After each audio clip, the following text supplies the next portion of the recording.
the good people listening? Well, good afternoon, Brother Thomas. My name's Tony Tedeschi.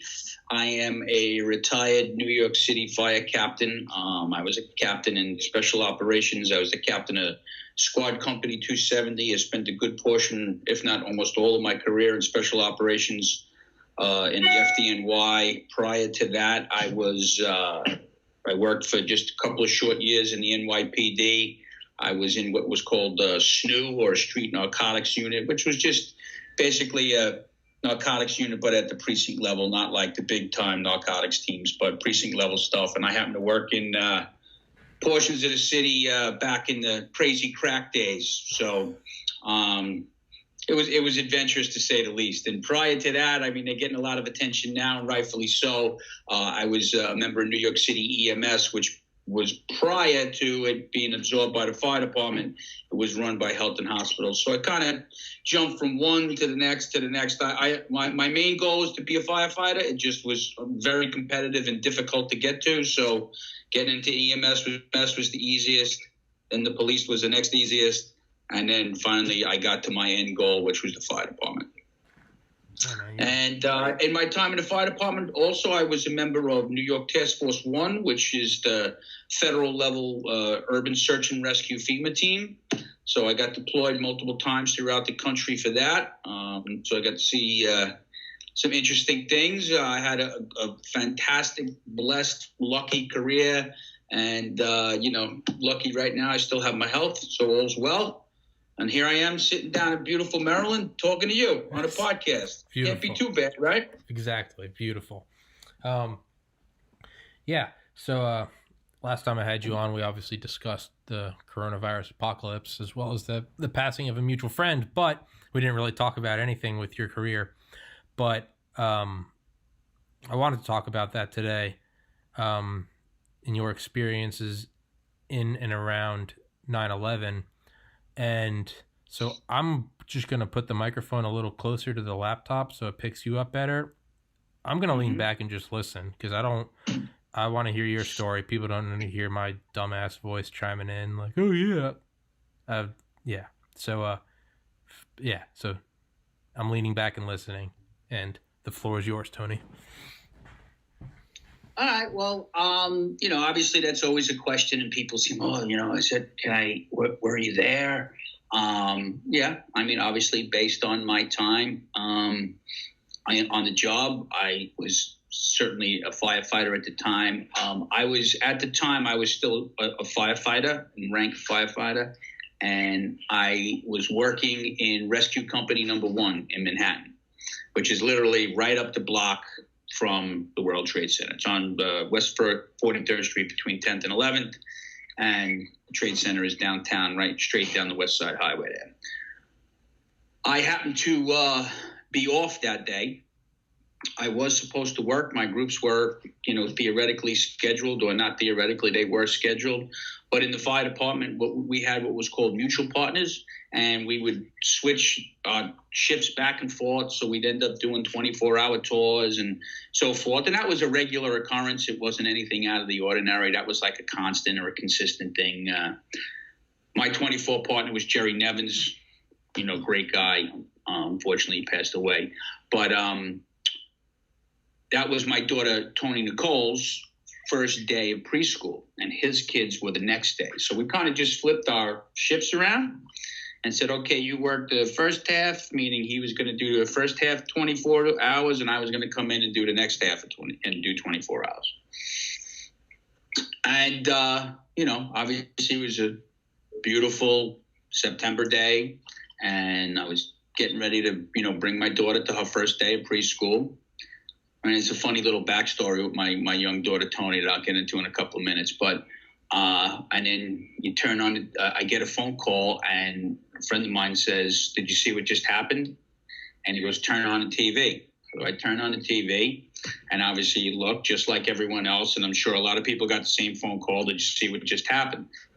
And we saw that, there was a plane crash into the World Trade Center. I knew pretty much immediately that, just looking at the damage, looking at the pictures that were coming out of the building, they were, the initial reports, it was a Cessna, it was this, was it, you knew immediately that wasn't the case. And, those towers have been up since the 70s. Planes don't accidentally fly into them. The airspace over Manhattan is a known thing. Can it happen? Yeah, but a Cessna into it wouldn't cause that amount of damage. So I kind of had a feeling right away, this is not right. Something's definitely not wrong. Obviously, when the second tower got hit, that was a no-brainer. So collectively, where I lived, I'm just letting you know, I'm putting on a second microphone because it's fucked up in the past and hasn't recorded. So keep going. So, basically after the first plane hit, and I can't recall because now it's, obviously a bunch of years ago, whether it was before the second plane hit, but we knew something was going on. And collectively, especially in the town that I lived in and out on Long Island, a bunch of guys, we were all firefighters. We actually all worked in special operations. We're calling each other saying, hey, we got to start heading in. And then, not too soon after the second plane hit, they were fairly close together. So now we all jump in the car. And at that time, all the guys I jumped in the car with were assigned to Rescue 2, which was in Brooklyn. So Rescue 1, there's only 5 rescues in New York City. They're considered the heavy rescue companies. And so 1 basically in each borough, 1 in Manhattan, 2 in Brooklyn, 3 up in the Bronx, Rescue 4 in Queens, and Rescue 5 out in Staten Island. So the guys that I was riding into the city with were all members of Rescue 2. So I jumped in the car with them, and I was going to go to Rescue 2's quarters. At that time, they started locking everything down. Once they knew that this was definitively a terrorist attack, once that second plane hit, they knew that, basically the shit was on. Then they was restricting travel. They weren't letting people in and out of the city. They were really trying to start to clamp everything down as quickly as possible. So I drove to Rescue 2's quarters with a bunch of friends of mine, Tom Donnelly, Joe Jordan, who's now a big staff chief on the job, Joey Vaccaro. We all drove into, actually not Joey. Joey was working somewhere else. We all drove into Rescue 2's quarters, and we started grabbing whatever gear we could kind of muster out of the firehouse. My stuff was all in Manhattan, and I knew it was going to be very difficult for me to get into Manhattan, so I went right to Rescue 2's quarters with these guys. At that point, every company in special operations, all 5 of the rescues, and in addition to the 5 rescues, there's 7 squad companies, which is where I finished my career in a squad company.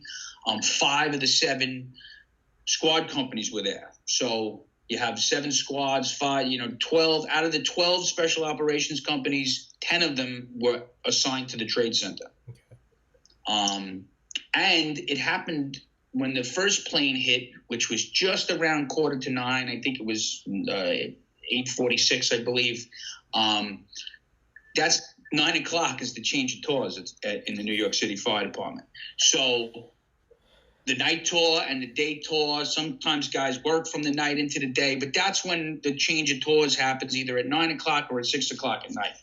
So in most firehouses throughout the city, and likewise in the special operations companies, there was double the amount of men in the firehouse. So when a plane hits the World Trade Center, this is the big one. No one's going home. I'm getting on the rig. Yeah. Woo! Yeah. Everybody jumped on the rig. Yeah. So like in my firehouse, Rescue 1, 11 guys rolled out the door instead of the usual 6. Okay.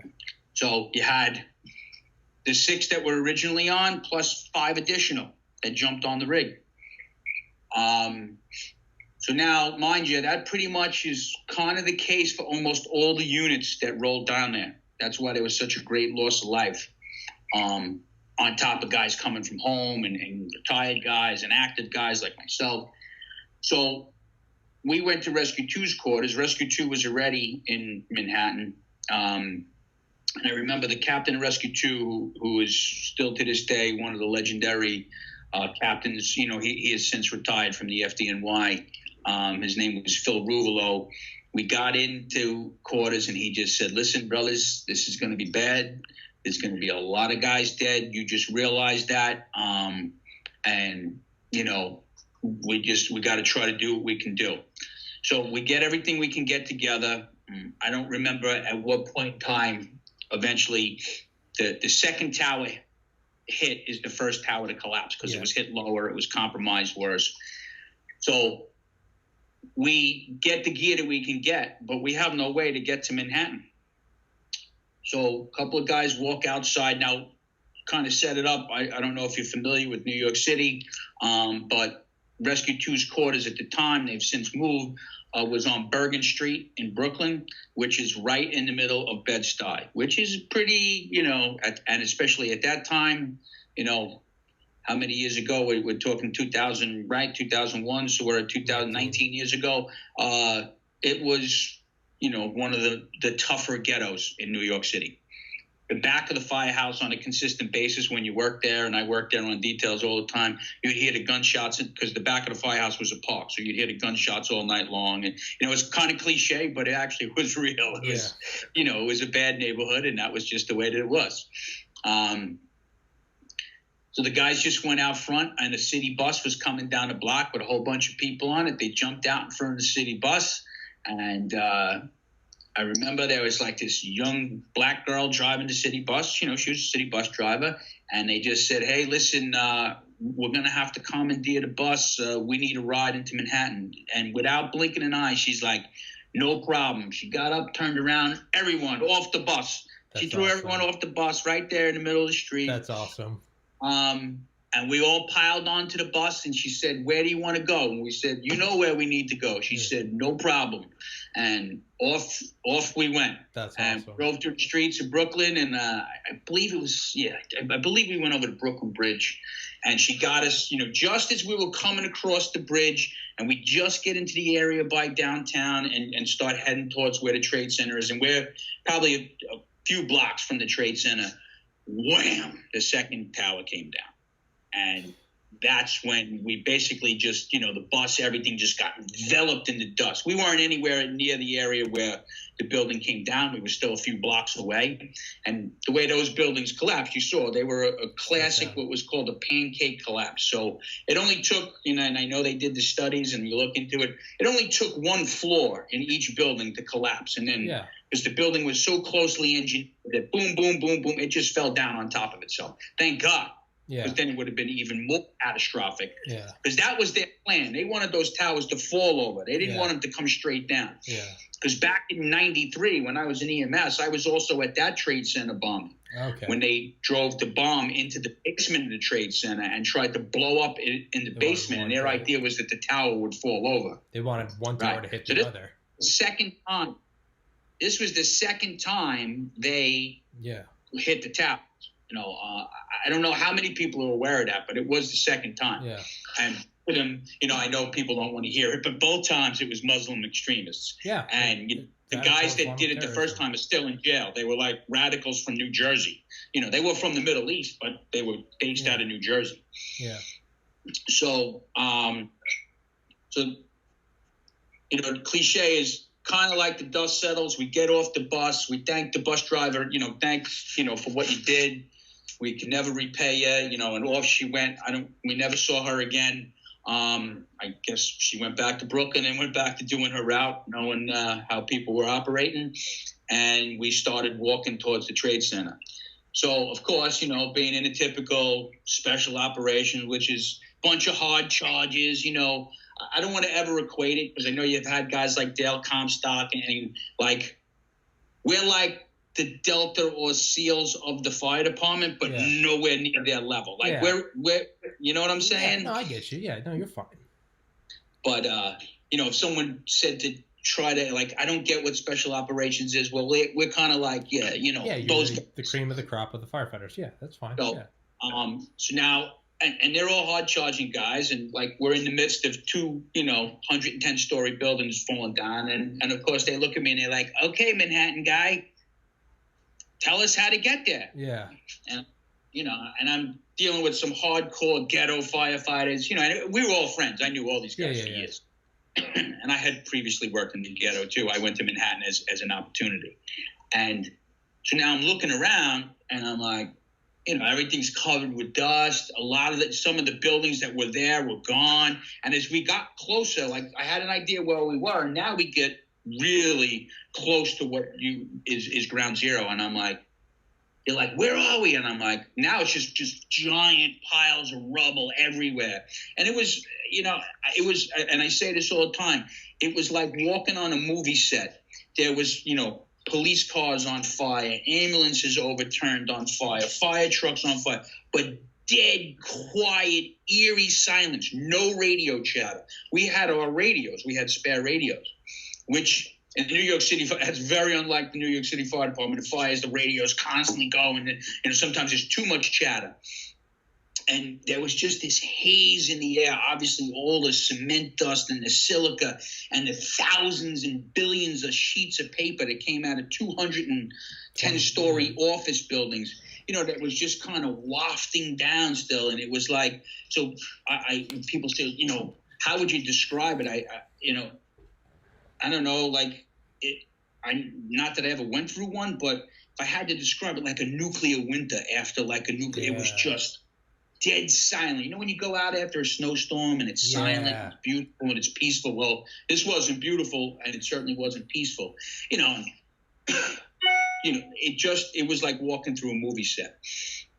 So we just keep walking, and I'm like, all right, and of course I'm with, guys that are my peers, and I don't want to like be a complete jerk off here and not know where the hell I am. And they're like, where are we? Where are we? And I'm like, I'm trying to fucking figure this out, man. I have no idea where fucking all the landmarks, they're gone. Everything's either under rubble, completely covered in fucking, inches and inches of dust. I have no fucking idea where we are.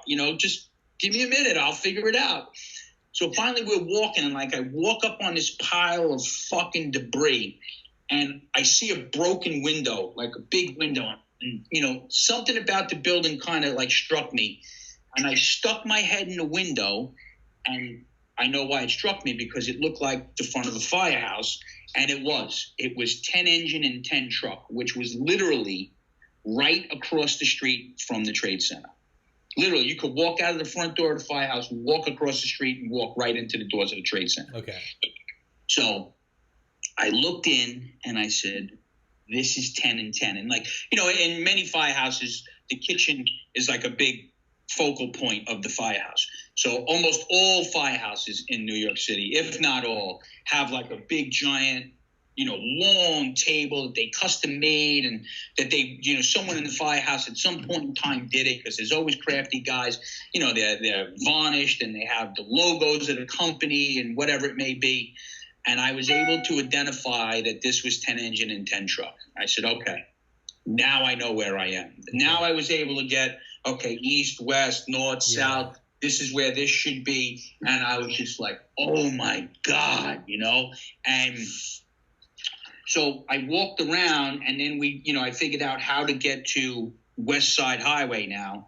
And I got to the West Side Highway, and we made our way around. And then we started hearing some crackles on the radio, and guys were starting to take over.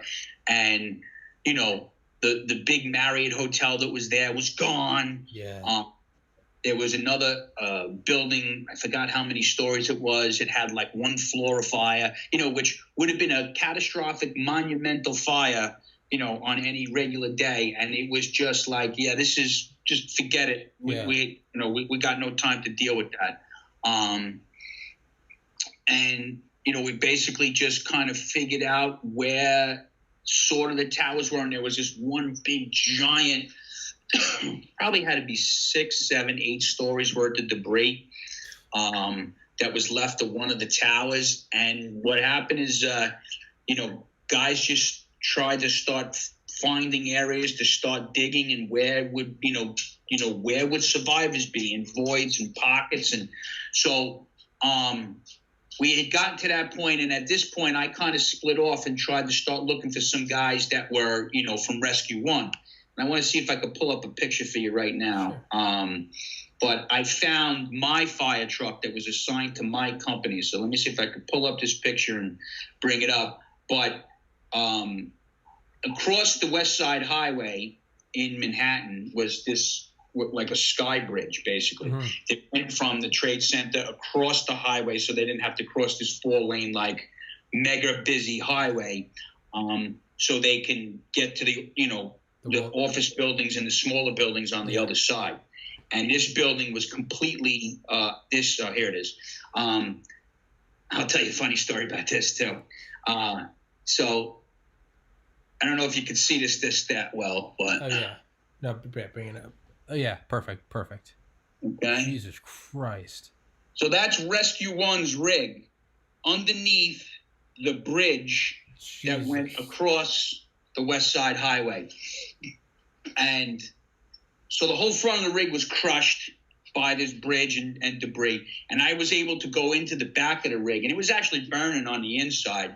And I had found like a fire extinguisher that we had, a small fire extinguisher, and we were able to kind of like put out the rest of the fire.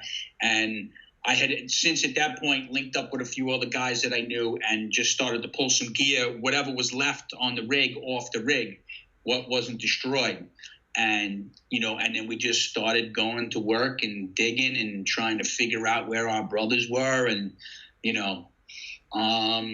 basically 10 months went by. I spent 10 months worth of digging down there. And what happened was, what they did in special operations, and a lot of the regular units did too, so I don't want to take away from anybody.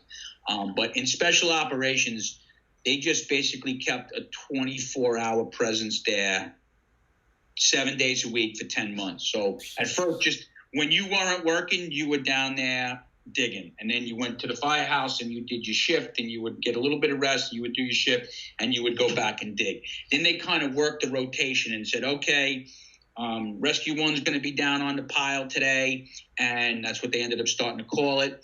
And the rest of the units will go back in service and stay in service. And if anything happens, so we're digging, and we're from Rescue One, and now we come across a Rescue Two guy, and we start making identifiers, whether it's from identification, stuff that we could figure out. We would continue to dig, but we would call the company and say, hey, we found one of you guys. We're working on it now. That company would then now be sent back to the site. So if the time came that we dug them out, because sometimes it would take, hours and hours, maybe even days to dig these guys out because of the way they were buried and mangled. And then the company who they belonged to would carry that guy out.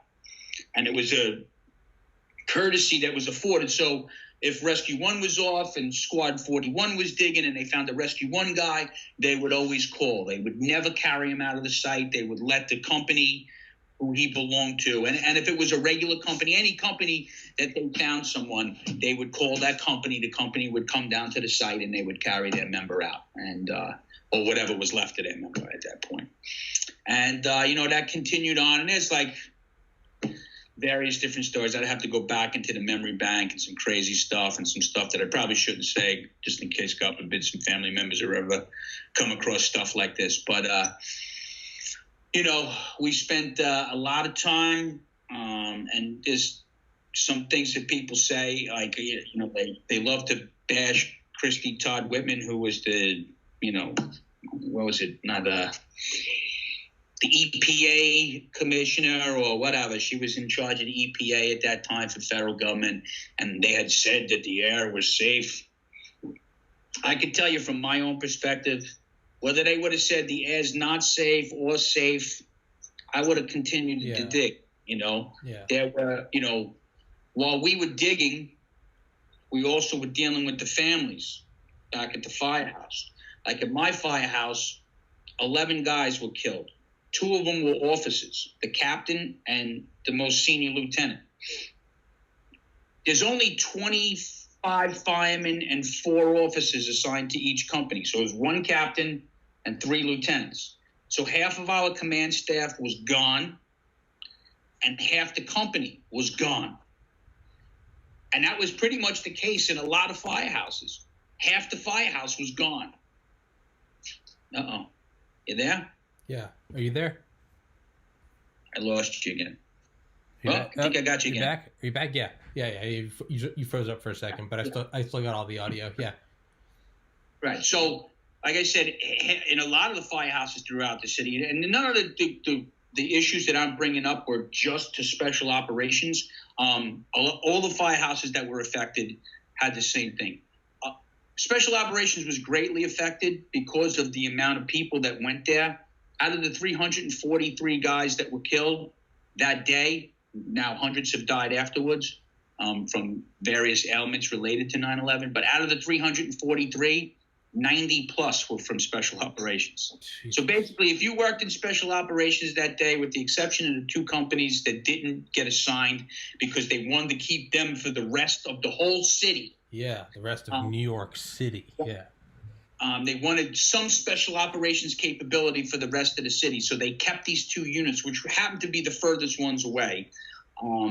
They kept them available to respond to the rest of the city for any heavy rescue that would normally be needed during the day.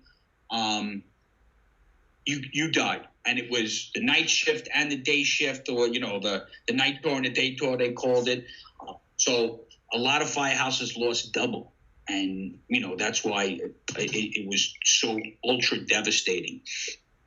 On top of it, we lost our chief of department.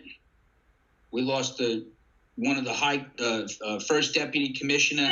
We lost some really high, the chief of special operations, who I grew up with his sons back on Long Island in Deer Park. He was one of the most respected guys. And in a major disaster like this, he was the guy to turn to. He was dead. A lot of the senior officers in special operations, they were all dead. A lot of chief officers, basically, we all know now, everybody was dead. So now, on top of that, you saw what Rescue 1's rig looked like. A lot of the rigs were destroyed because they were all parked fairly close to the buildings. They were absolutely annihilated. So they had to dig up all these old spare rigs. All the tools were gone. Everything was gone. It was gone. Everything.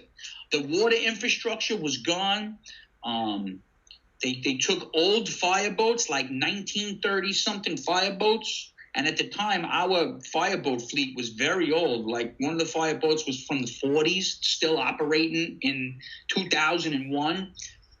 Another was from the 60s. They took old decommissioned fireboats out of and fired them back up, and they basically backed up to portions of the bulkhead in Lower Manhattan and just ran miles of hose, to get to the ground zero area, and just pumped millions and millions of gallons of water when it was needed, because the hydrant system was gone. It was gone. It was completely devastated. That high-rise building that I was telling you, it burned for like days. Boop, boop, boop. Fires, and the fire just kept going from floor to floor to floor to floor to floor. And eventually they said, okay, they had set up some signals and went, hey, when we tell you stop working and run, you stop working and you run, and everyone get out of the way. That building came down. I think that was like, another 10 or something story building. Like never in my lifetime would I say, oh, we're going to write off a 10-plus story building. I forgot how many floors it was. Yeah. Okay, that building fell. Boom, everybody just rushed back in. It was just like, okay, it was so, okay, building's down, great. We got to go back to work. So, we just continued to work, and then we would go back, and each day, once you kind of figured out where your company was, of course, when you went back to work, you wanted to work in that building. And they really did do a good job in putting us back to work in the areas where we knew our company was. Once you found one guy, you knew the others could be somewhere close by. As I was saying before, while this is all going on, we're also attending to the families. Most of the families were at the firehouse for days and days and days. They want to know what happened to their loved ones. They can't go home and say, hey, just go home and get some sleep. We'll call you. That's not happening. Yeah. And then they're posting posters all over the place, and they're hoping in the deepest of their hearts that the guy was able to either walk away or was stunned or was like delirious somewhere. And unfortunately that wasn't it. And I'll get into how those things progressed on a little bit later on. But probably one of the most disturbing, and just how amazing it was when you talk about when people say, oh, well, they didn't really find a lot of people. And they didn't. I mean, I think even still to this day, there's triple-digit firemen that were never found.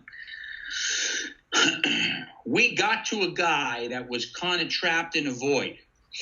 And we heard him calling out. And so we start working on digging him out. We're talking to the guy. We're talking to him.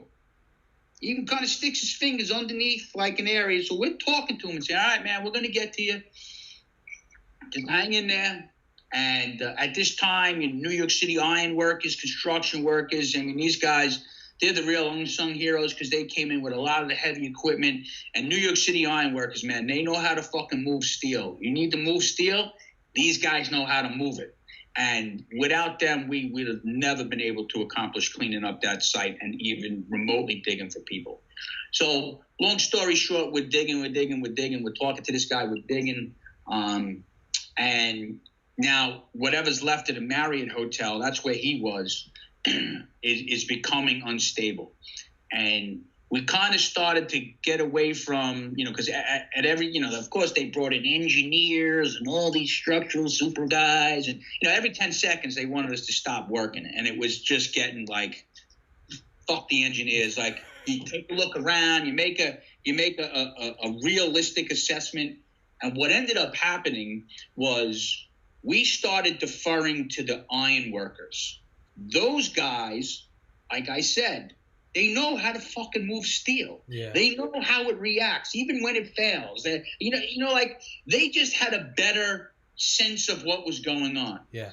So if the iron workers said, hey, man, we got to go, it was never questioned. We were like, we're out of here. Iron workers say it's time to fucking go, it's fucking time to go. Yeah. So long story short, we're working on trying to get this guy out. And the Marriott Hotel is becoming unstable. Because one of the things that's happening is as guys are digging and they're moving shit, stuff that was previously stable is now becoming unstable. There's just no way around it. Yeah. And so they're like, we got to get out of here. So we take a rope and we tie it to a beam, right where we know the guy is, right? Kind of where, we had contact with them. And we tie it, we truck out of there. Secondary collapse. We go back and we don't hear this guy anymore. And we're digging. I went back to that site for days, Tommy, and we fucking finally uncovered the whole fucking site, and we never found a stitch of them. Not one stitch. And the one thing, I hope it doesn't affect me someday, but you never know. I used to just carry a giant bottle of fucking Advil in my pocket because every kind of smoke, and it kind of goes back to what we were talking about with the EPA and saying, why didn't you wear a respirator? I say to anyone, put a respirator on, period, and then just, walk around with it and see how comfortable it is to breathe through a respirator with the canisters. And then I want you to start working out and digging holes and jumping up and down and climbing up and down ladders and just work solid for hours and see how easy it is to breathe through a respirator.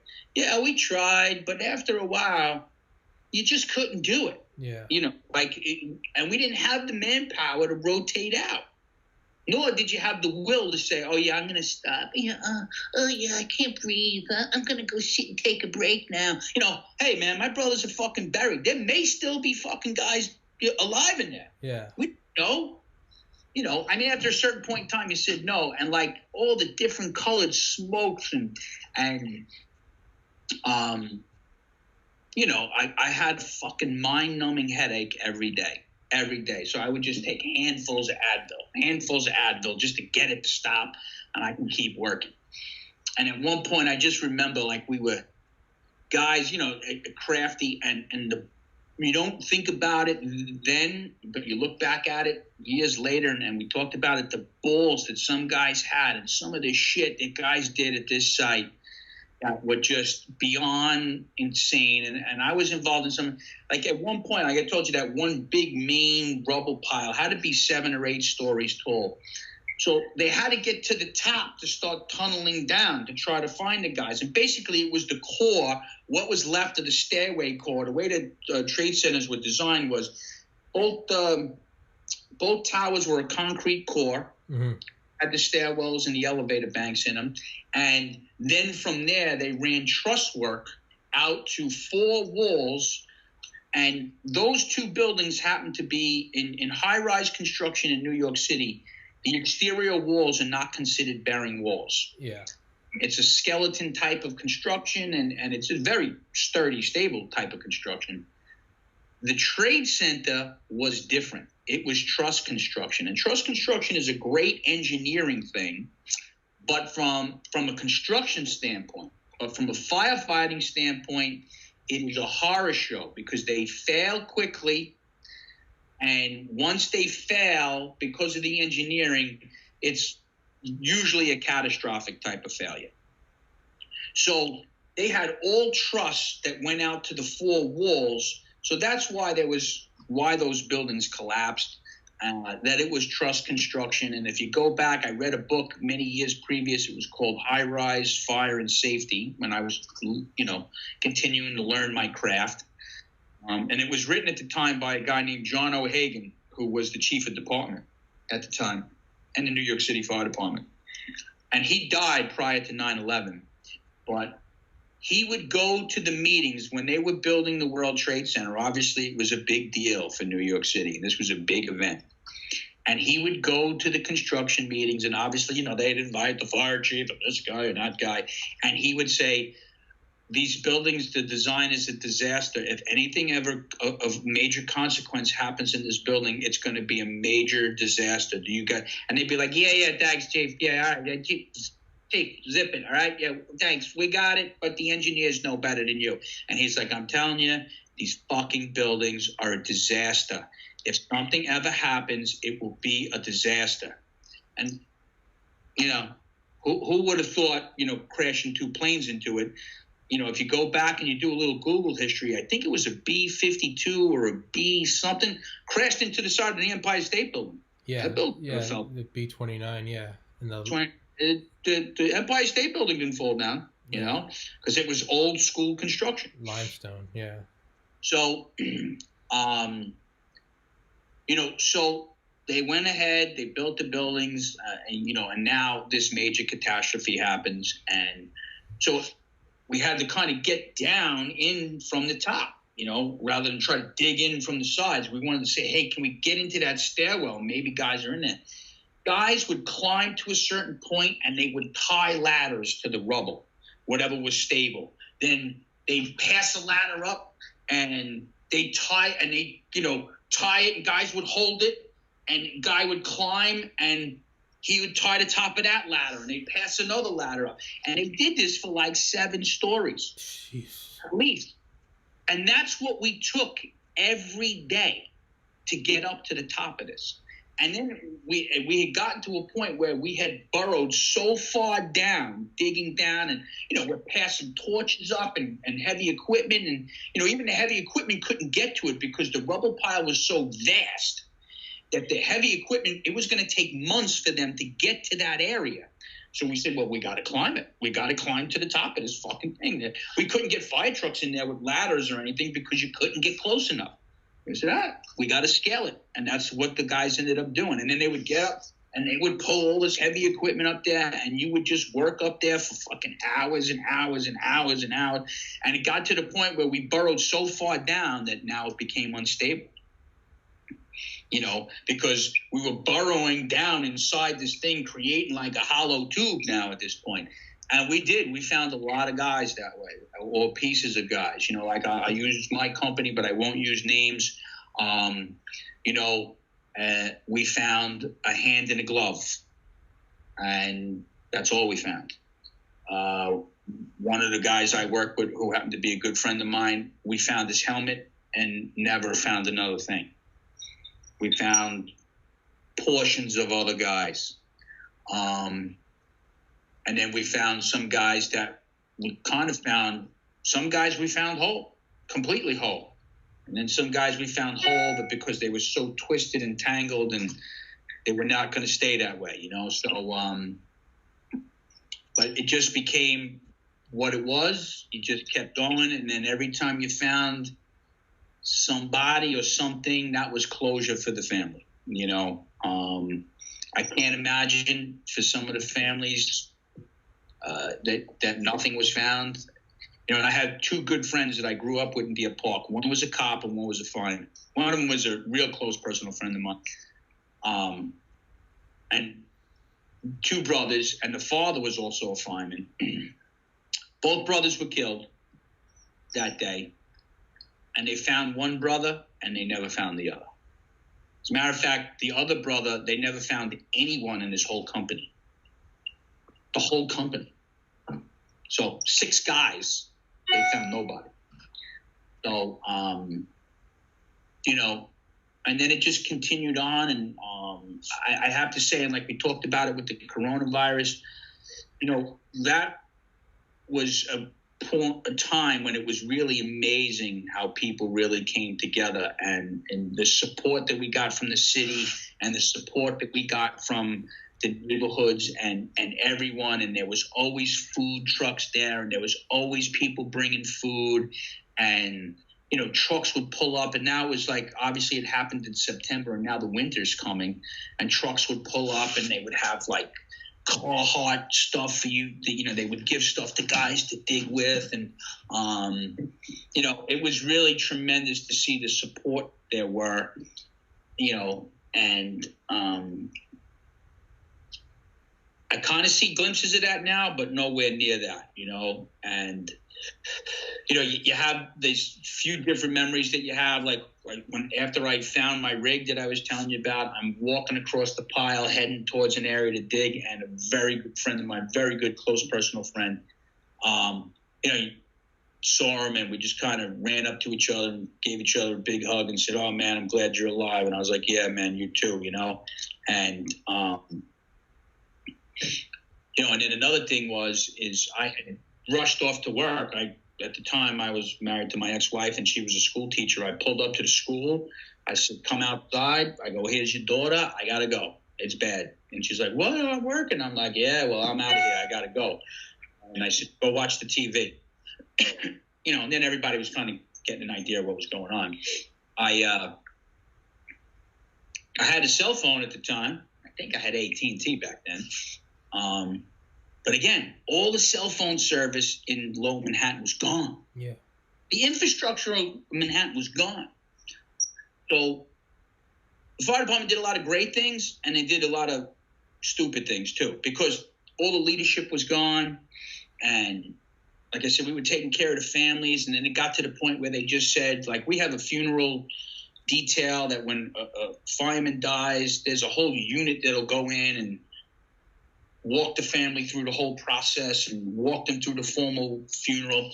Well, we were doing, you know, 10, 15, 20 funerals a week at some points. There was just, you know, so many. They just said, each of the companies, you handle them on your own. You guys got it. You have to take it. So you were digging, you were working your normal tours as a firefighter, and you were supporting the families and whatever their services that they wanted. And whether some had memorial services, some waited for months until they just couldn't wait anymore. But one of the things, you know, that the fire department did early on was they released a missing list of firefighters missing. Except all they did, instead of basing it off going to the firehouses, and now they have everything done electronically, so they would know exactly who was working.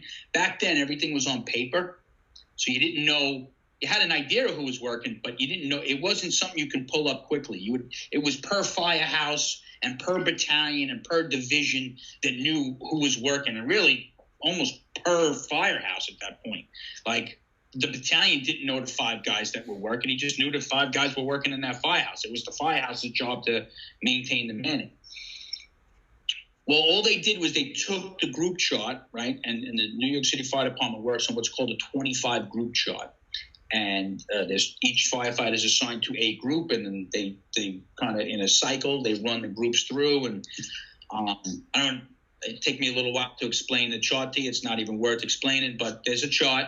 And So whatever groups were assigned that day, so if it was like 24 through 5, all they did was look and say, okay, this is who was assigned to group 5 in that firehouse. He must be missing. Well, if I was assigned to group 5, but I did a 24 with my mutual partner, well, then I wasn't. So what happened was I hadn't talked to my family in days because there was no way for me to talk to them. There was no way for me to get a phone call to them. And cell phone technology back then wasn't even that good. Like years ago, you buy a cell phone and you had like 30 minutes. Yeah. You know? Yeah. And you only used it when you needed it. Yeah, it was emergency. And the thing was like this big, and you're like pulling it out, and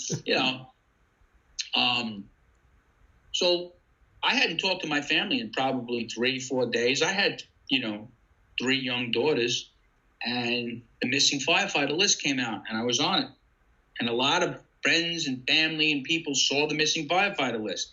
So I had left long before the towers collapsed. Oh. So they had no idea. So I was finally able, after the first few days, because I don't remember how many days I stayed at the site straight.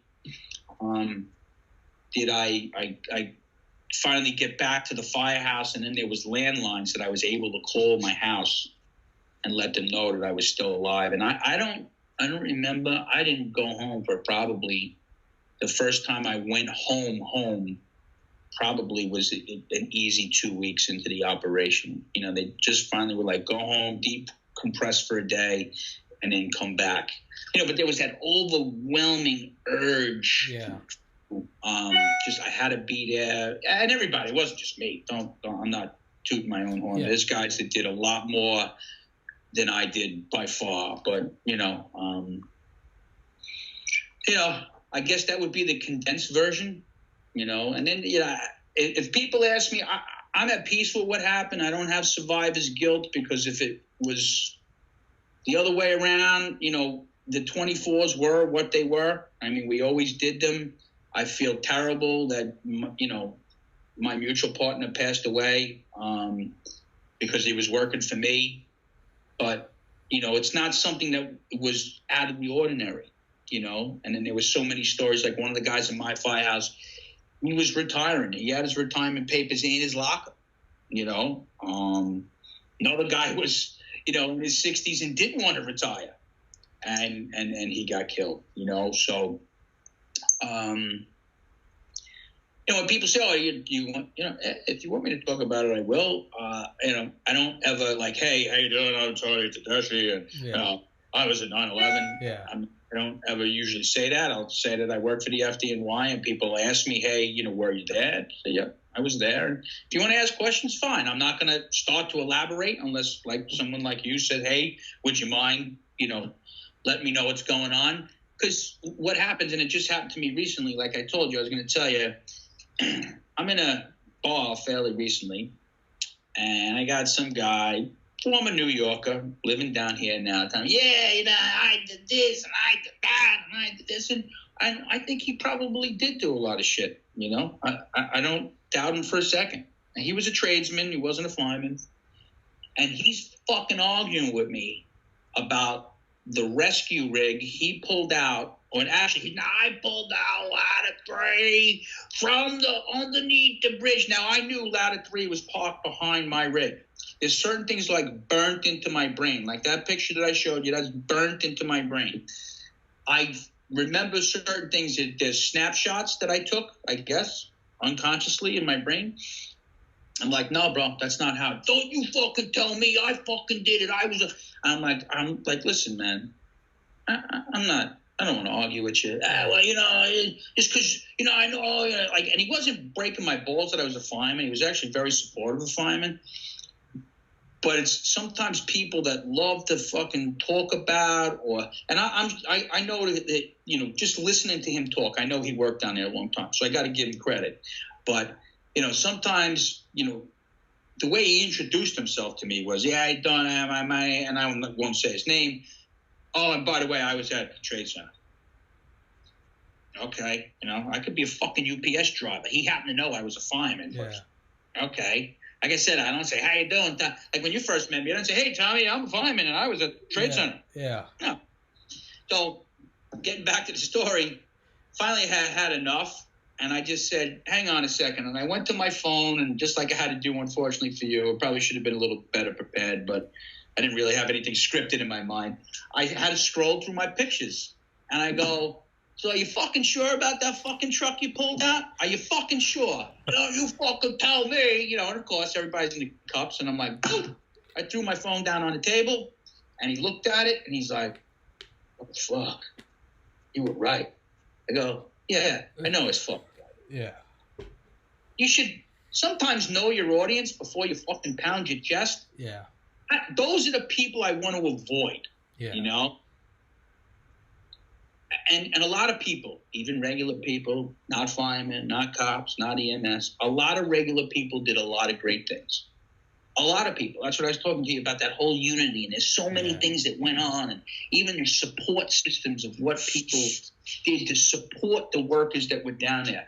A lot of people got sick and died. A lot of people are getting sick and dying.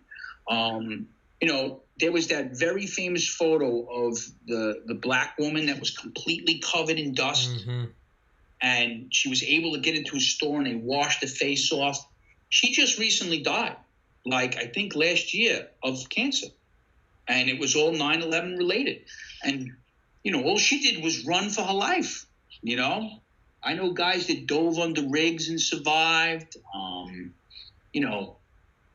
when I don't even care about getting political, because I'm not, when people try to tell me, we can't be anti-Muslim. Like, I'm not anti-Muslim. I'm anti-radical Muslim. And I was there, and I was at the fucking site, and you're listening to fucking bodies hitting the fucking floor and crashing down. When people jump out of a building at 70, 80, 90 stories, they know they're not living, but they'd rather fucking die free falling and splat on the fucking ground than burn to death. You understand how that fucking happened? And then you get these people that are like, 9/11 truthers. 9/11 never happened. That was a controlled implosion. I walked by one of the fucking plane engines. I walked by in the street. I walked by the fucking landing gear. There were plane seats. We saw them. Like, unless it was so elaborately staged, you just say to yourself, wow. And not too soon after that, you just become so callous, because now, like, we're a month into digging, and the smell of death, and, you're just used to it. I smell death even to this day, or I smell, like, tremendous amount of cement, dust, and silica. It'll bring me back to those days. But a plane crashed in the Rockaways. I don't know if you remember. A plane took off out of JFK. Yep. And the fucking thing went up, and it was just starting to ascend, and the fucking tail broke off, and it went boom right down into a fucking neighborhood in Rockaways, Long Island. That was right after 9/11. Blocks and blocks of fucking houses, killed everybody on board. So here we are, raw in New York City. Everyone's thinking, another terrorist attack. We all fucking go rushing into the fucking city again. And I remember just basically walking through the fuselage of the plane, with all the people still strapped into their seats. Everyone's, burnt up, very severely. And having, like, no reaction. Just see yourself, wow, man. Like, and at that point, they were able to quickly get control, and they grabbed all the volunteers. And it got to a point where they said, stop coming in. We can't have this, because then it was just like, and they were 100% right. Things were, like, out of control. And then I'd say the other thing that I absolutely remember is, in the midst of all those things that I was telling you, finding my way to the West Side Highway, figuring out where we were, going to the pile, on that first day. And, it's a terrorist attack, and you're like, fuck, what's going to happen? What are these motherfuckers going to do now? And what's next? And, we didn't hear about, like, the Pentagon and all that shit, because, we were immersed in this. But then you hear, and you look up overhead, and you see the F-16s, or whatever, they were flying all over the place. And you just said, you know what, man? We got this. We're good. Yeah. Those motherfuckers ain't going to let anyone else come into this airspace. They'll shoot down every fucking plane they have to. Yeah. And I don't want to, like, it wouldn't have stopped me from doing anything, but I could tell you, like, in a weird, strange way, the sense of pride to say, hey, man, thank you. Yeah. I can go fucking dig without worrying about some other fucking plane coming or them doing something else coming. Because one of the things, in all the extensive terrorism training I went through was one of the things terrorists like to do is they like to kill the first responders. Yeah. That's a thing for them to do, is to cause an incident, have the first responder come, and then kill them. Yeah. Because what causes greater panic than when you kill the people that come to help? Now you have ultra panic. And, having multiple attacks at multiple times is, pretty much a hallmark of that type of swarm type of terrorism where you overwhelm resources. Mm-hmm. And that's the reason they do it, and quite effectively. But remembering those planes flying overhead, seeing my good friend Joey, I don't want to say they were positive notes, but out of what went on, the most positive things I could say that just said, okay, man, we're going to be all right. We just got to keep going now. I got to put our fucking heads down. I mean, obviously at that time we had some hope that we would still find some brothers and sisters alive, but that unfortunately did not happen. I mean, they did dig one guy out that, or actually a company of guys, but I wasn't involved in that operation, but everyone else was dead. Everybody.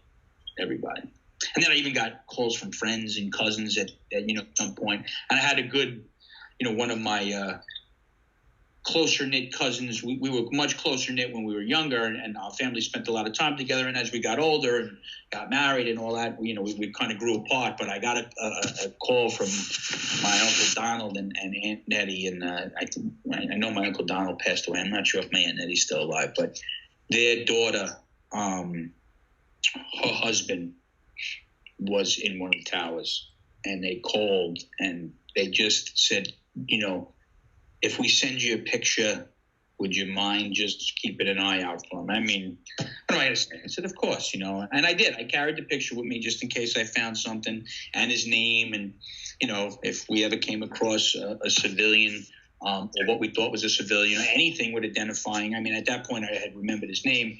I would, give them the heads up, but it never happened. So I guess that's my story in a nutshell. I'm sure I missed a lot of stuff, but it's like 19 years ago. Yeah.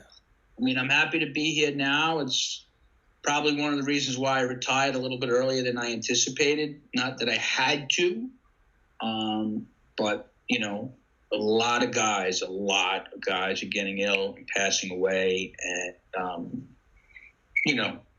pretty much, the guy I was telling you about, Phil Ruvolo, the captain, who was really dead on about everything. I mean, and he was a really cool operator. I don't want to say cold and calculating, but he was just, really matter of fact. And just like, listen, man, there's going to be a lot of dead guys. You guys got to prepare yourself. A lot of our brothers are dead, and that's just the way it's going to be. And we just need to go. We need to operate, and you need to just push through that, and just do not let it, cloud your judgment. And then we would talk, in the months and weeks and months to come, and even well after. And then years after that, I ended up transferring from Rescue 1 to Rescue 2, sometime after 9/11. And I was working in Rescue 2. And I remember sitting in the kitchen in that firehouse on Bergen Street, and he would just say, yeah, guys, we got to take it in 10-year blocks. He goes, I think we're going to see guys die, get the weird cancers and all this shit in the first 10 years. So if you make it through the first 10 years, you probably got a good shot of making it through the next 10 years. If you make it through the next 10 years, then you might be in pretty good shape. And for the most part, he was right. But now we're starting to see guys getting all weird shit, or it's eventually catching up to you. So you got to try to maintain a healthy lifestyle. And, depends on what doctor you talk to. I've spoken to some doctors affiliated with the fire department, and they like to say, they anticipate that most guys will get swallowed up by this. And other doctors are more optimistic and say, no, I think it could be upwards of 10%. Like, I know a lot of guys that work right side by side with me and have devastating lung injuries. For me, I'm lucky, and I'm certainly, I'm more, from seeing me at the gym, I'm no gazelle. I'm more of a, what's those type of Clydesdale when it comes to moving, being fast or anything like that. I can go for a long time. Yeah, just not gonna do it real fast. I don't have that runner's physique. I never did. I'm like bulky as opposed to chicken cutletly. Yeah. But I know a lot of guys that have devastating lung injuries, and right now, knock on wood, I'm not having any issues. So I want to have a good, few good years of retirement. And if it comes, it comes. I'm pretty much resigned to the fact that it may come. And if it comes, I'm not going to be angry. The only thing I ever say, you watch some of these politicians, and, they had fairly recently last year, and some guys did a tremendous job about, sponsoring what's called the World Trade Center bill. And, and I'm a pretty staunch Republican, but there was a lot of idiot Republicans that were like balking at this for dumb reasons. And there were a lot of Democrats who I really disagree with politically that did get behind that bill and were instrumental in getting it passed. And a guy I really disagree with, Jon Stewart, was absolutely instrumental and has done tremendous work for the guys that are sick. And my thing is I don't really care about me. I'm not going to sue, and I don't want $1 million. And I just want to take care of my family, man. If I check out because of 9/11, just take care of my family. That's all I want. I made my choice. I'd make it again. People say, you get some of the Monday morning quarterbacks or some of the knuckleheads. Well, why'd you run into that building? On the police helicopters saw that the building was swaying. Yeah, they did. And, unfortunately, and even still to this day, the intercommunication abilities are much better between the FDNY and the NYPD. Back then, it was basically, it had to be face-to-face with a cop talking to a fireman. They can call each other on each other's radios. So the helicopter saying, the building looks like it's starting to lean, wasn't getting back to anybody. And nobody, myself included, and even the fucking best and the most amazing firemen that were there that day, ever fathomed that those buildings would come down. And, I had people that were in the fire service question, like, what, those buildings, you guys were all in the collapse zone. And, well, first off, you're not getting out of the collapse zone of a 110-story building. Yeah. Okay? Yeah, you gotta leave the city. And secondly, that's your job, guy. It's called protect life and property. So at that point, there was still tons of life. Thank God it was earlier than 9 o'clock, because then there would have been a lot more people in the building. There was still a lot of people. But that's your job. It's your job to run into those buildings, and they have tons of iconic images of the firemen going up the stairs, and they're all and the people coming down the stairs, and you can watch a bazillion of those 9/11 specials or the discussions that some of the people had with the firefighters that were heading up. One of the more iconic things were the captain of my company, Terry Hatton. Again, probably one of the most respected fire captains on the job at that time. Ran into one of his really good friends who was also a fireman in the lobby of the Trade Center before he was heading up, and he was working that day. Well, he was actually coming on that morning, and he hugged him and said, "I'm probably not going to see you again, brother." And then he went to work, and he didn't see him again. So, and even people in our own service would question why we did certain things, and I'd do it all over again. I wouldn't change it a thing. 2020 is hindsight, but hey, there were people in that building. And then even when we went back later and all the shit that we breathed in and all, so what? And there was guys buried. All of the guys, there was a lot of guys that I was very good friends with. And yeah, man, I'll do whatever I can do to try to get their families some closure. And if I was buried in that pile, I would hope that they wouldn't leave me behind either. And to New York City's credit, and certainly the iron workers and the construction workers and the regular units, and I don't want to leave them out. I talk a lot about special operations because that's where I lived. But they set up task force of guys that were assigned to work for like weeks at a time down at the Trade Center from all the other outlying companies in all the boroughs, and they would rotate guys in and out, in and out, in and out. You know, special operations just maintained the presence for the whole time, but that's because they wanted to, and they had, you know, because of the larger amount of guys that they had missing. And they dug that thing down. And when it came time for the engineers to kind of like shore up those slurry walls, and like we would be working as we dug down past ground level, now we were underground, and the water would be leaking through these walls because this was built, you know, into the bedrock. But the base of Manhattan is kind of mushy. Yeah. And they had these slurry walls that they had built in there previously, but now they were all compromised. And they did amazing feats of engineering keeping those walls back. Because if they let go, at some point in time they had built a really long, steep ramp that they could drive vehicles down. But you weren't getting out of that hole anytime soon. Like, that's where the cascading pools are now. So if you've ever been there, and I personally haven't been back to the Trade Center Memorial yet, I haven't been to the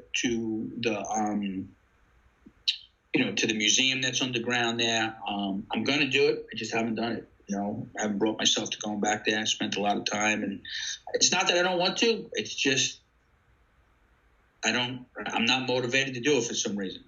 My aunt keeps asking me, so I got to take her. She just turned 80 over the weekend, so I can't really push her off too much longer. So that's going to be one of the things I got to do. But they dug it right down to the ground, man, and anything that they could find, we did. And they're still, to this day, they're still with newer technology identifying people. Every once in a while you hear it pop out on the news, especially in the New York news, that they identified yet another person from 9/11. And, you know, it's 19 years later, so it's pretty incredible. You know, it's just some of the people will never be found because, you know, one, they were absolutely pulverized, and two, the fires burned there for months and months and months. Like, we would get to areas where the steel was just molten. Giant I-beams like that were just like, you could see them as liquid, and then we'd have to cool them down before we can go any further because, like you kind of get that, garbage pile type, and I don't want to use the word garbage pile, but like that internal fire that just never goes out, because it's still getting oxygen and all those things. So, so there it is in a nutshell, Thomas. Jesus Christ, I'm sure I missed a lot of stuff. Jesus Christ, man. That goddamn, man. Yeah, man, dude, I really don't. I don't know what to say, man. That was brutal.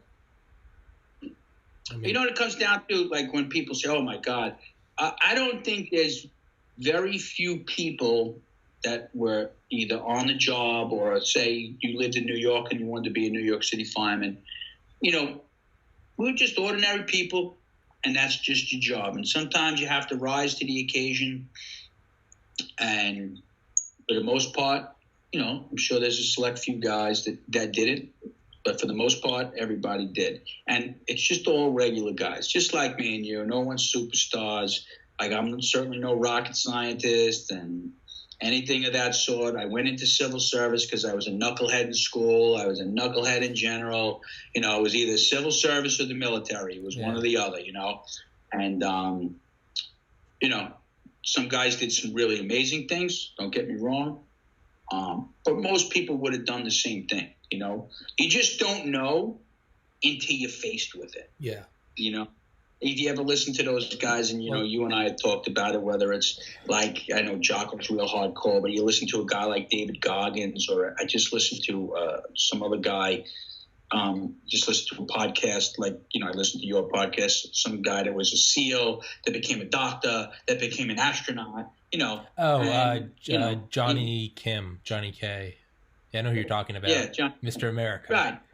Right. And then, like, when you listen to his story, it was like, oh my God, like, his father used to beat his mother. He was 140 pounds, And, he's talking, yeah, my father passed away. And then sometime later in the story, oh, yeah, he passed away because the cops shot him in the attic after he tried to kill his mother and peppers it. And you're like, oh, my God. Like, I had I didn't have a great childhood, but I didn't have a horrible childhood, Yeah. And so people are really capable of shit if you just want to do it. And when the occasion comes, and it may never come, you listen to a lot of those guys, prior to 9/11 and all the wars, even the super warriors, they went on some cool shit, but nothing like they did afterwards. Yeah. So it was time to rise to the occasion. And if you get the opportunity, well, then you got to take that opportunity to rise to the occasion. And most people will, not all, but, I could lay my head down. And one of the things I never did that some guys did that I really despised was, like I said, people became ultra supportive. And then it was like, let me give you this, let me give you that. Oh, we'll fly you to California. We'll bring you to your family. And everything was really well-intentioned. And I don't not take anything away from any of the people that wanted to give us stuff. My own personal moral compass was a bunch of my friends are dead, man, and I ain't taking shit on their back. Yeah. Nothing. I don't want a free trip. And I had a good friend that I lived with in the same town, and he was like, no, I'm taking everything, man. I'm like, no way, fucking no way. We're still friends, but we had a major fundamental. He's like, yeah, I'm going out to fucking Cali. I'm like, it's fucking bullshit, bro. He's like, you're fucked up. You got that, you and your fucking. I'm like, no. It's like, I don't want anything. I took a pair of work boots and a pair of Carhartt pants and a jacket, which I still have to this day, only so I could stay warm while I was digging. That's it. That's all I fucking took, I didn't want anything else. I didn't want a fucking free trip. I didn't want anything because I felt guilty to say, I'm going to enjoy myself somewhere. Well, my friends are still buried, or even if it was over, they paid with getting crushed and pulverized into fucking dust. And I'm going to go out to California or down to Disney World. Yeah, no, not going to happen. I don't fault the guys that did it, but I don't have to agree with it either.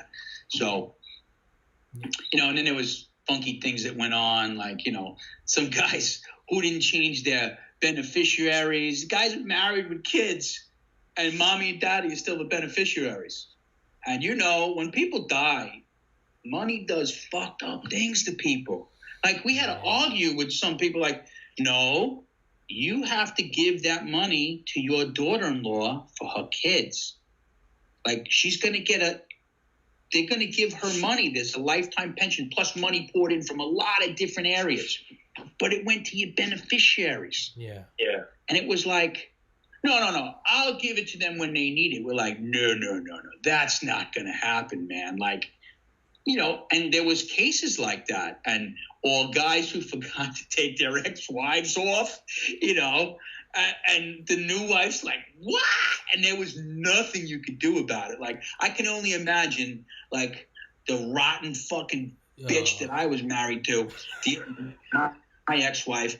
Like, she would be jumping for joy to take the cash and wouldn't give my new wife a fucking dime. Not a dime. Like, she would be like, suck it. It's like, those were like backstories that no one had any idea that happened. And these were things in the midst that we were taking care of all this stuff, Jesus Christ. Yeah. I was going to say on what you said earlier about rising to the occasion. That's something Dale said in his book, for everyone listening, Dale Comstock, Delta Force. Yeah, he said it never ceased to surprise him how the most ordinary, because what he was in, he'd be operating under plausible deniability. So they don't go in with a bunch of other soldiers. They go in like two of them, and then you train the locals. That way no one knows who's behind it. And he's like, you'd have these guys who couldn't speak English. They'd have like sandals on, flip-flops, they'd be wiping their ass with their hands. And he's like, and then shit would go down, and he'd be like, I'd see Navy SEALs ducking under covers, and he'd be like, and then these illiterate Afghan farmers, he's like, you just see like Eye of the Tiger. He's like, they'd lock and load, and like they'd be right, like me, like two other Delta Force operators, and like Abdul over here. He'd be like, he'd be like he's like some ordinary men. He's like, they just ordinary men become extraordinary. That's what Dale said though. He's like, yeah, when the occasion comes, he's like, yeah, you see, yeah. He's like, it's almost kind of funny. He's like, you see these average Joe guys become superheroes. But and it kind of goes back to the cliche of,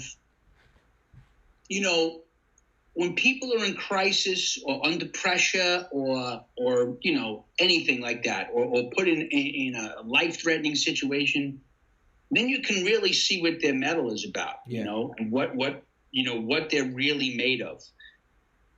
Some guy that runs and hides, while another guy runs towards danger, and that's why when I said, we did some awesome shit. I had an amazing career. I had some really close calls and a lot of different things I did in just regular fires. And I would never say that I would be on the level of a Delta or a SEAL, level. I probably would have never made it in that world, just in the fact that I think I would have definitely tried. But when, the more I read and the more I listen to these guys, and, there's, regular people, then you get the people that are above, and then you get that sliver of superhumans. And those guys are the sliver of superhumans.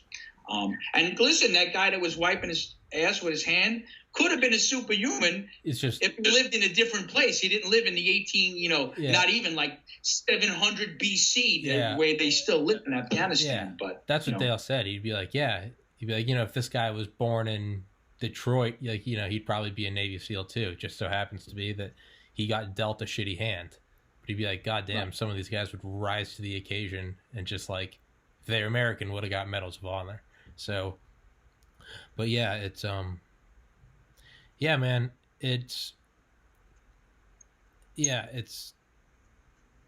I don't think there's really anything wrong with pointing out what this was. This was radical Islamic terrorism, and that's what it was. And call it out for what it is. It doesn't mean that you hate Muslims. It means you hate these fuckers that did this. Hey, look, I'm blonde-haired, blue-eyed. I don't hate German people, but Jesus fuck, I hate Nazis. My great uncle literally was on D-Day at 18. Like, went and killed Nazis. Like, it's, I'm not saying hate all, German people.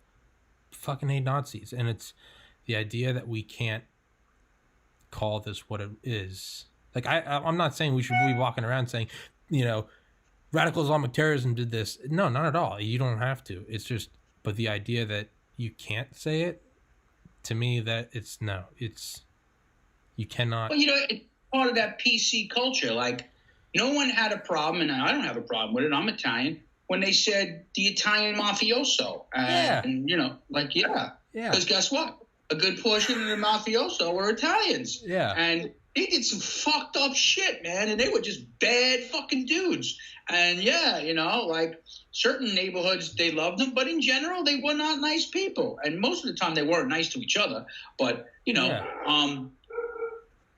one said, "Oh my God, that's terrible." You say the Italian mafioso, it was. And guess what? And I would say this to some liberal knuckleheads that I used to talk to.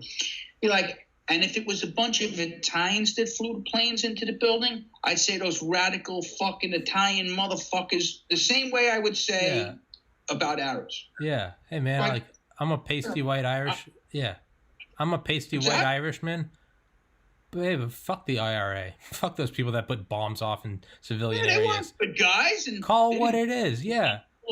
Well, it's the Irish Republican, right, or whatever it was. Yeah. So we're going to strike that? You're just going to take that? You can't whitewash and sugarcoat everything. Yeah.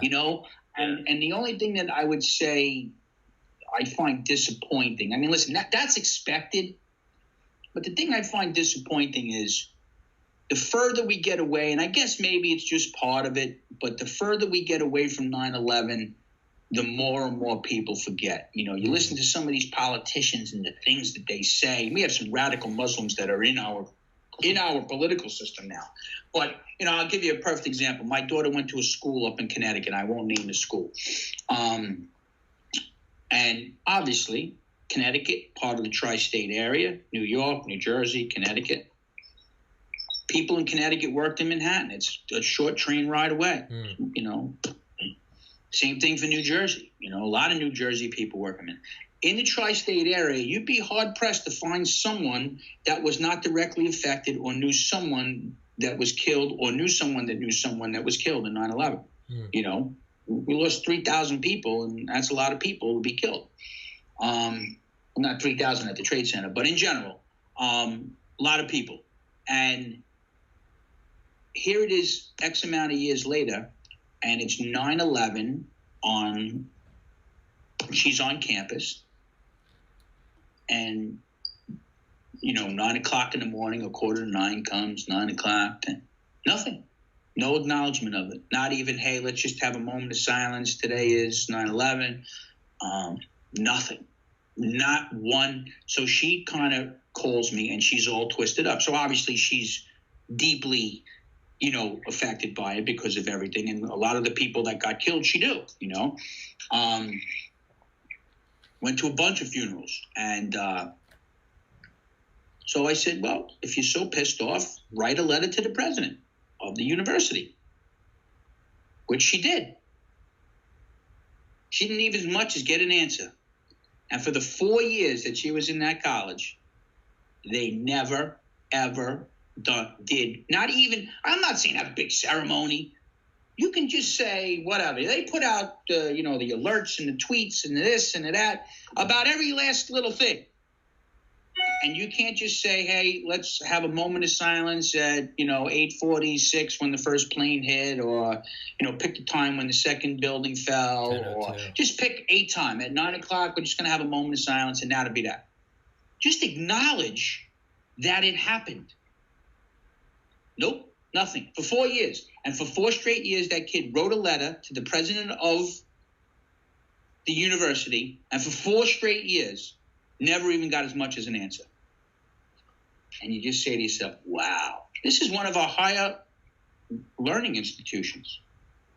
And history and the history of the country should be important, I think. Yeah. I'm not saying everyone has to be a history major, but this is not the distant past. We still remember Pearl Harbor. Yeah. Every December, as we should. And some places do a good job, and some places it's business as usual. And that's the thing I kind of find disappointing, because that was such a devastating attack on the homeland. Pearl Harbor, not lessening it, was certainly, an attack, but it was a military attack on a military installation. This was an attack on the civilians. And everyone that died was civilians. Yeah. So. Yeah, well, that it's sickening to hear that about your daughter's school, but it also makes me proud, where I was at high school and college, University of Georgia. I mean, I remember, so my last September there was September 2013.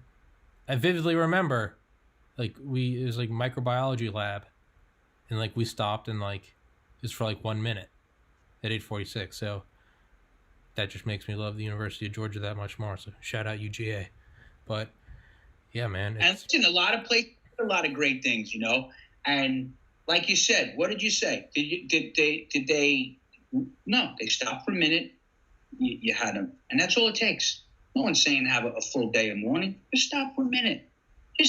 Just let everyone, especially the young kids like yourself, reflect for 1 minute. Yeah. 1 minute of your life. Yeah. Okay. Onward and upwards.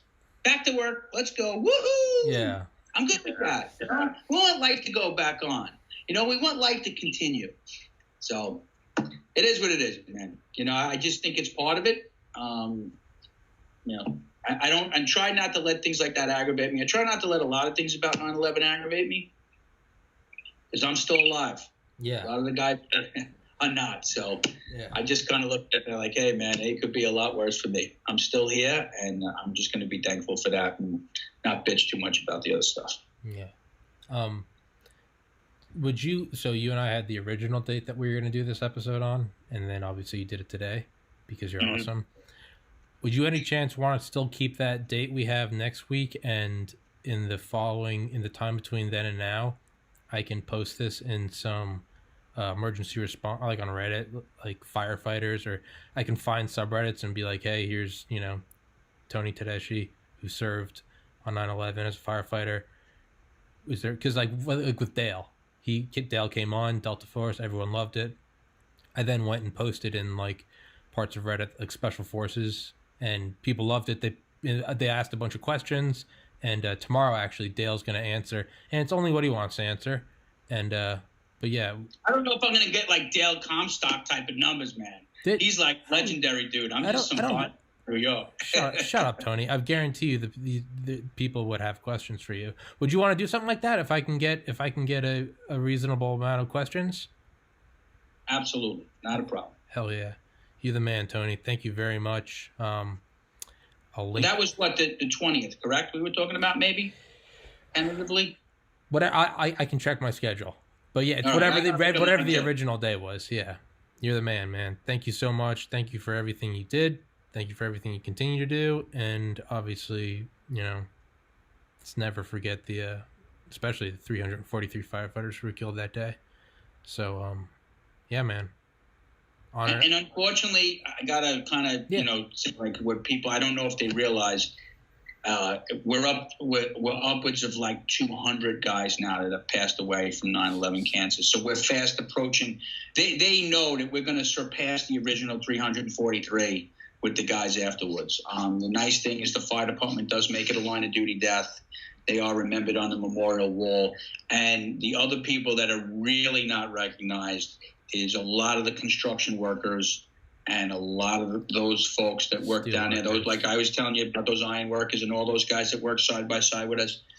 They experienced it a little bit earlier on, but they're experiencing the same thing, man. Giant chunks of guys are passing away from 9/11 related stuff. So, we're 20 years out, and that's sometimes when people, don't understand, why you can still be so pissed off about it. Like, it's because we're still feeling the repercussions. Yeah. People are still dying of that day. Yeah. And, I like to give those iron workers and the construction workers and all those heavy equipment operators, because those guys literally, like I rotated in and out and I was there for 10 months. Those guys were there 5 days a week, 10 months. That was your job. You were assigned to the trade center. When it's done, you're done. And that was that.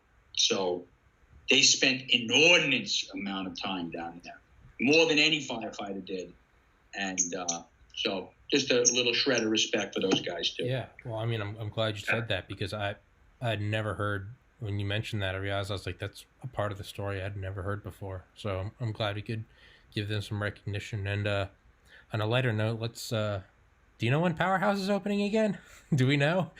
Do we know when hopefully soon, man. Yeah, for everyone listening. Like I said, I'm a Clydesdale. I run. I'm a horrible runner. I hate running. Oh, dude, I speed walk. I have to, do my best, David Goggins. You must suffer. Yeah. You must suffer. Win the battle of the morning, and like I'm not like those crazy guys. Yeah. Get up before 4:30 in the morning. Jocko. Yeah, man. I need to get in the gym. All I do is I'm doing I do like a bazillion push-ups a day, and. It's good, and I've learned some nice new things. But yeah, man, hopefully soon. I'm hoping sometime in May. Yeah. I'm hoping. Yeah. For everyone listening, it's the 13th of April, 2020, and we are still in coronavirus quarantine. Yeah, man, I'm with you. I'm going, dude. I've been speed walking because I can't run either. My legs are terrible. I've never been able to run, so I'm speed walking like a. I don't like it. It's one of those things where that whole. They say that mental battle. Well, I could do a lot of shit. Funny, like I worked in special operations. I did high angle rope rescue. I did all this crazy shit. I told you we climbed 8 fucking stories. I don't like heights, man. I never liked heights, terrified. but I was always able to push through that, and if I had the right gear or like or just the right mindset, I didn't give a shit. You know, I'd be fucking 90 stories in the air. Most of the time you'd be fucking dizzy, but like I could push through that. Tell me I got to go run like 3 or 4 miles for the day. And I'm like, like I got to really get myself fucking jacked up to go. My wife makes fun of me all the time because she's like a super runner. She loves to fucking run. And I'm like, I'm in such a Clydesdale. Yeah, you know, I'm terrible. But I got to do it. You know? And then I look at a guy like, you know, Goggins, who's running ultra marathons, and he ran 100 miles in 24 hours. Goggins isn't normal. Don't compare yourself to Goggins. He's not normal. He's not one. He's not one of us. Remember, there was that sliver, and then there's him above that sliver. Yeah, he's a speck that was chipped off and is floating towards the heavens. Yeah, that's what. Yeah, hey, but I'm sure you know his. And then you say to yourself, "Oh my God!" Like. You're like, wow. So, yeah, I have to do a lot to motivate myself. I need to get back into the gym. I need to throw some weights around, you know, just feel like a human again, and hopefully it comes soon. Hell yeah. Well, yeah, let's hope that the fucking gym opens. Yeah, man, I've been doing push-ups like a crazy person in my driveway. I've been speed walking like an old mom, and I love it. So, yeah. Those are my goals. Like, all right, 50 push-ups in a minute, 50 push-ups in 50 seconds, 100 push-ups in 3 minutes, and like, I'm like, okay, I'm starting to get bored with this now. Like, you know, starting to get a little fever. Yeah. Yeah. Then I'll do the Murph workout, but I don't have a good pull-up bar, and I suck at pull-ups still, and you know, I can do everything else. Yeah. All right, Tony. Thank you very much for doing it. I will send you a link when it's up. Right.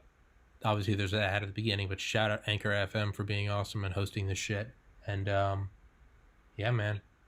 Let's do another one. I'll put it up, and I'll see if we can't get some questions, and we'll do another one.